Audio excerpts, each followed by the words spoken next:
ఓం శ్రీ గురుభ్యో నమ. అందరికీ నమస్కారం అండి. ఈరోజు మనం ఐశ్వర్య యోగం శ్రీ లలితాపరావతారిక అమ్మవారి యొక్క 87వ నామంని తెలుసుకుందాం. ఆ నామం యొక్క ఫలితం, ఆ నామం యొక్క మహిమ గురించి తెలుసుకుందాం. ముందుగా గణేశుడి ప్రార్థన. శుక్లాంబరధరం విష్ణు శశివర్ణం చతుర్భుజం ప్రసన్నవదనం ఛాయే सर्वविघ्नोपशान्तये. गुरुब्रह्मा गुरुर्विष्णु गुरुर्देवो महेश्वरः गुरुसाक्षात् परब्रह्म तस्मै श्रीगुरवे नमः. ॐ ऐं ह्रीं श्रीं श्री मात्रे नमः. ॐ ऐं ह्रीं श्रीं श्री मात्रे नमः. ॐ ऐं ह्रीं श्रीं श्री मात्रे नमः. हरिः ओम्. ఈరోజు మనం లలితాపరావతారిక అమ్మవారి యొక్క ఐశ్వర్య యోగంలోని 87వ నామాన్ని గురించి తెలుసుకుందాం. ఓం శక్తికూటైకతాపన్న కచ్చదో భాగధారిణ్యై నమః. ఓం శక్తికూటైకతాపన్న కచ్చదో భాగధారిణ్యై నమః. ఓం శక్తికూటైకతాపన్న కచ్చదో భాగధారిణ్యై నమః. ఓం ఐం హ్రీం శ్రీం ఓం శక్తికూటైకతాపన్య కచ్చదో భాగధారిణ్యై నమః.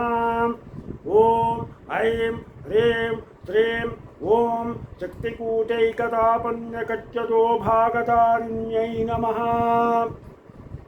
ఈ 87వ నామం యొక్క అర్థం ఏంటంటే సా కా లా హ్రీం. సా కా లా హ్రీం. ఈ 4 మంత్రాక్షరాలను శక్తికూటం అంటారు. శక్తికూటం ఈ పంచదశి మహామంత్రంలోని ఆఖరు 4 అక్షరాల సముదాయం ఇది. ఇది అమ్మవారికి నడుము నుంచి కింద వరకు అనగా పాదాల దాకా ఉండే శరీర భాగం. అమ్మవారు మంత్రస్వరూపిణి.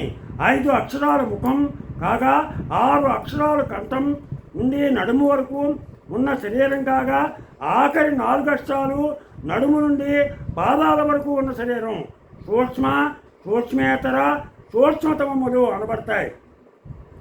ఈ 3 ఒకటి వాక్శుద్ధిని, వాక్ముక్తిని, ఒకటి కోరికలను తీర్చుకోగలిగే శక్తిని, ఒకటి శారీరక మానసిక శక్తులను ప్రసాదిస్తాయి. ఈ 3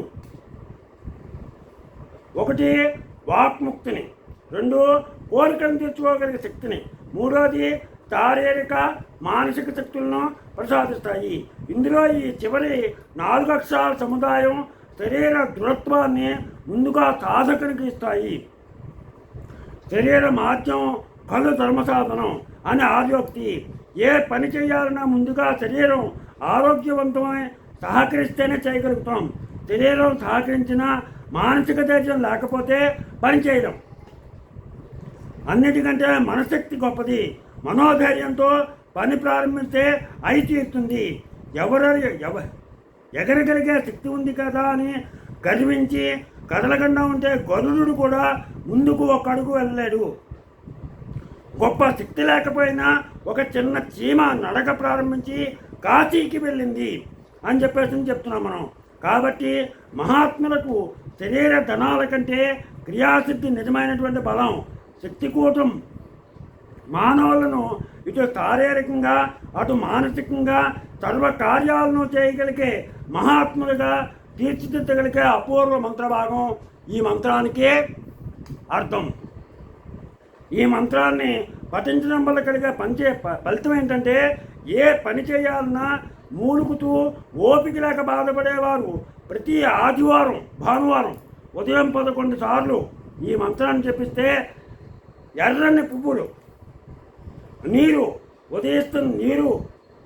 ఉదయిస్తున్నటువంటి సూర్యునికి ఎదురుగా అర్ఘ్యంగా వదిలితే రోగాలు తొలగిపోయి ఉత్సాహం లభిస్తుందని చెప్పేసి మనకి శంకరాచార్యుల వారు చెప్పారు.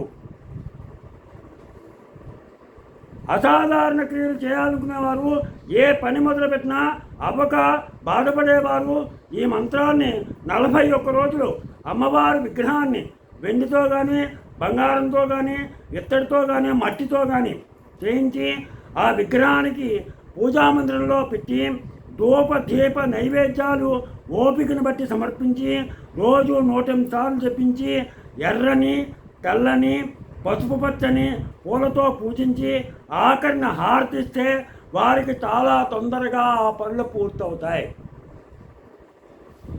ఇది ఈ మంత్రం యొక్క ఫలితం. ప్రతి ఒక్కళ్ళు కూడా వీలైనంత సార్లు ఈ మంత్రాన్ని పఠించి మీ కోరికలు నెరవేర్చుకుంటారని ఆశిస్తూ ఓం శక్తి కూటైకతాపన్న కచ్చతో భాగదారిణ్యై నమః. ఓం శక్తి కూటైకతాపన్న కచ్చతో భాగదారిణ్యై నమః అని ఈ మంత్రాన్ని ప్రతి ఒక్కరు కూడా వీలైనంత సార్లు పఠించి ఆ లలితాపరావతారిక అమ్మవారి యొక్క గొప్ప పాత్రలవుతారని ఆశిస్తూ మీకు నా ఛానల్ కనుక నచ్చినట్లయితే సబ్స్క్రైబ్ చేయండి, అలాగే లైక్ చేయమని కోరుతూ మీ రాబాకు వెంకట ప్రభాకర్.